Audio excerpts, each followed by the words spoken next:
I don't know if there was a team more prepared to go into the Big 12 and have a great year than women's soccer, and they were awesome.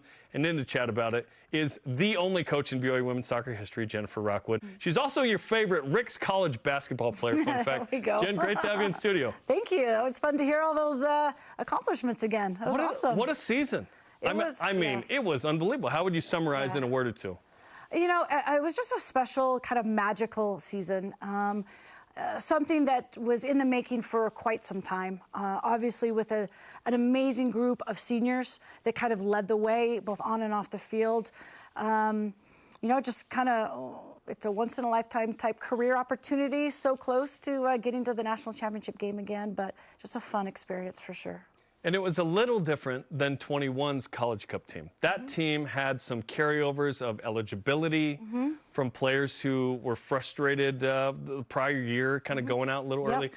And then suddenly you go to the College Cup, and that was amazing. I didn't think that could be topped.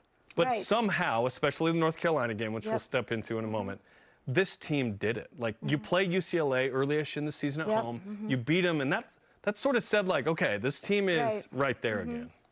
Yeah, so in 2021, a lot of those girls were sophomores.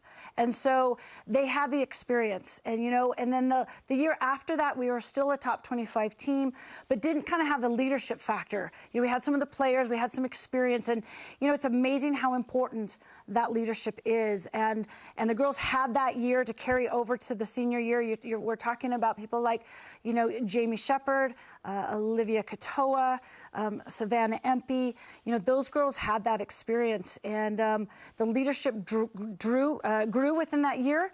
And then going into their senior year, we knew we had potentially a special group of players. We had the schedule to do it. We kind of had all of the pieces, and it's rare that you return a whole back line. It's rare that you return a whole midfield with that type of experience. So our expectations were very high. The girls expected to do well in the Big 12. They expected to get back to the national championship game. We fell just a little short, but certainly checked off all of those things they wanted to accomplish. Regular season, let's talk about it. You play in the Big 12. You have a really successful regular season. You go to the tourney, you go to the title game, unfortunately fall short, but you still get a 1 seed. Right. And you're set up with home games. What did it mean to have that kind of season to deserve home games in the NCAA tournament, where you guys were awesome? Yeah, well, this group kind of understood the importance of that non-conference schedule and how that leads into your seeding going into the tournament. So we had a schedule that was extremely competitive. And again, a lot of it has to go through Southfield. We obviously play well at Southfield. We have the support like none other in the whole country. And so I think going into that season, we knew the importance of the non-conference schedule on top of the new conference schedule that could give us that opportunity, if we had success, to be at home, which is something we had in 2021. And kind of around the corner, we weren't a #1 seed, but we ended up playing our games at home. Had the right kind of teams, beat some other teams. Yeah, it just kind of worked out. And so for us to have that #1 seed, that's the huge home advantage. And you know, we made the most of it for sure. We'll spend a moment now on the North Carolina game. I think this is one of the greatest games in BYU sports history. I'm a little biased. I was privileged to call it. The chips fell my way. 21, I called that Elite Eight game too. So I don't know if I'm the Elite Eight guy or what, but I feel lucky to be involved there. We won't tell Greg that you're the lucky Elite Eight guy. I didn't call 2012, which didn't result in a win, or 03. Yeah, so we're 2-0 here. I think you're good. Okay, North Carolina. Yeah. You're down 3-0 after 20 or 30 minutes. It's snowing. You're at home. Like, there's no way you win this game. Right. You come back and win it. Yeah. At what point did you feel like a comeback was possible in that game? Well, I felt like the momentum really shifted probably about 30 minutes into the first half. Obviously, we were down 3-0. Didn't see that coming from a million miles away.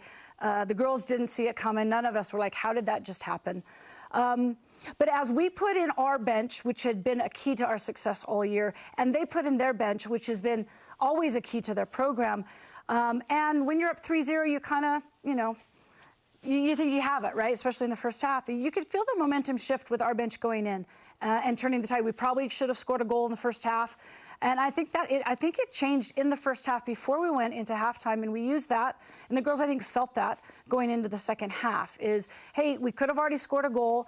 We're at home. We score goals. We average over 3 goals every game, no matter who we played this year.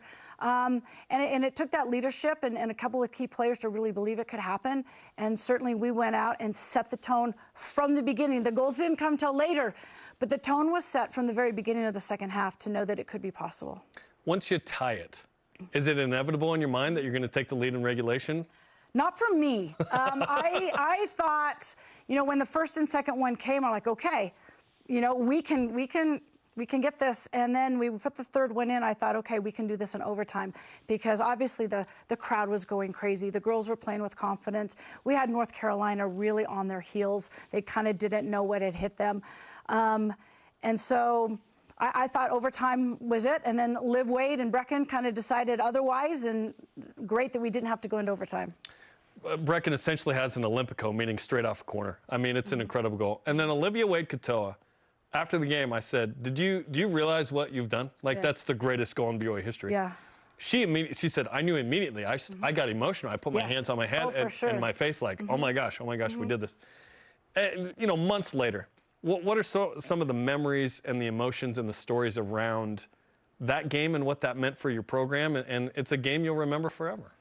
Oh, yeah, for sure. It just, you can't even really put into words what it was like to be on that field afterwards, to have the crowd on the field, everybody's hugging, everybody's in tears, lots of alumni, so many fans, really a special time. And the thing that, looking back on it now, is so many people were watching that game, right? It took place on Thanksgiving, where families are together. And if you're a soccer fan, whether you're part of Cougar Nation or not, what we have found out that all college players and fans were watching that game. One, because it's North Carolina.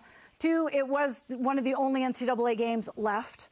And so coaches, players, young players, we made an impact, and it was definitely a statement for our program and the quality of our program and our players and what they're capable of. And I think we grew a lot of fans. Our fan base really grew after that game. When you get to your second college cup on your home field, it was a really special night. It was like a Hallmark movie with the snow coming down. Yeah. Snow glistening. You look up in the lights, and, you know, the snow, it snowed, I think, the whole game. Yeah. It didn't stick.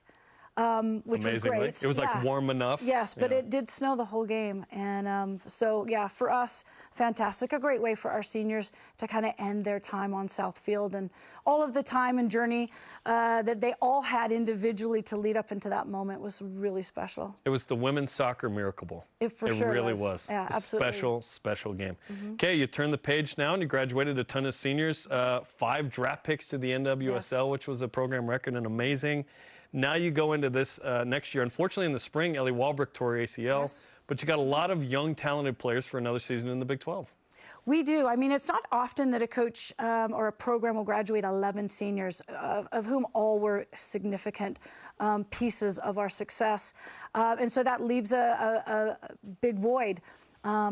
We're fortunate that each year we bring in great players. Every class, we have a lot of players that returned from their missions, that redshirted last year, and so many of them are kind of ready for their time, right? They've kind of waited, they've trained, and now it's their time. So we have lots of pieces, lots of great players. We have an amazing freshman class coming in that we will rely on. And so we're looking forward to it. New faces that'll be on the field for our fans to learn and get to know, but really looking forward to it.